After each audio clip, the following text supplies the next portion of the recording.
আজ ছিল গুরু বৌদ্ধ পূর্ণিমা, তো আমি রাত্রেবেলা চলে যাচ্ছি মন্দিরের উদ্দেশ্যে। তো ফাইনালি চলে এসেছি বিবেকানন্দ মোড় বাবার গাড়িটা নিয়ে। তো ফাইনালি মন্দিরের সামনে চলে এসেছি, শ্রী শ্রী শিবগোপালের জাগ্রত মন্দির। তো মন্দির যেহেতু শয়ন হয়ে গেছে, তো এখন ভক্তবিন্দুরা সবাই প্রসাদ গ্রহণ করছে। তো দেখতেই পাচ্ছ একের পর এক ভক্তবিন্দু আসছে, এখানে অনেক ভক্তবিন্দুদের প্রসাদ হয়েছে। তো দেখতেই পাচ্ছ খুবই সুন্দর লাগছে দেখে নিয়ে। এখন আমি আর অলোকদা খেতে বসে পড়েছি, তো এখন সবাই প্রসাদ খেতে বসে পড়েছে। তো এখন দেখতেই পাচ্ছ তপনদা খুবই সুন্দর করে ধ্বনি দিচ্ছে।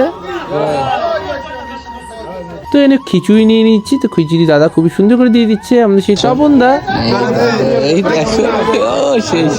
হরে কৃষ্ণ। আমি প্রসাদটা গ্রহণ করে নিচ্ছি, এখানে খিচুড়ি আছে, সবজি আছে আর পাঁপড় ভাজা আছে, তাড়াতাড়ি করে খেয়ে নিচ্ছি বন্ধুরা। তো লাস্ট মিশিং পিগলুদা আমাকে পায়েস দিয়ে দিচ্ছে, তাড়াতাড়ি করে খেয়ে নিচ্ছি। তো চলো বন্ধুরা খেয়ে নেওয়া যাক। মানে পায়েস, চাটনি আর মিষ্টি, মিষ্টির সাইজটা খুবই সুন্দর। তো এখন যেহেতু খাওয়া দাওয়া যেহেতু আমাদের কমপ্লিট, মেঘের ওয়েদার খুবই খারাপ, এখন ফাইনালি চলে এসেছি সুকান্ত মোড়, এখন যাচ্ছি বাড়ির উদ্দেশ্যে। তো চলো, তো আজকে মিষ্টি কেমন অবশ্যই কমেন্টে বলে পারলে সাবস্ক্রাইব আর ফলো করে দিন। Tata, bye bye.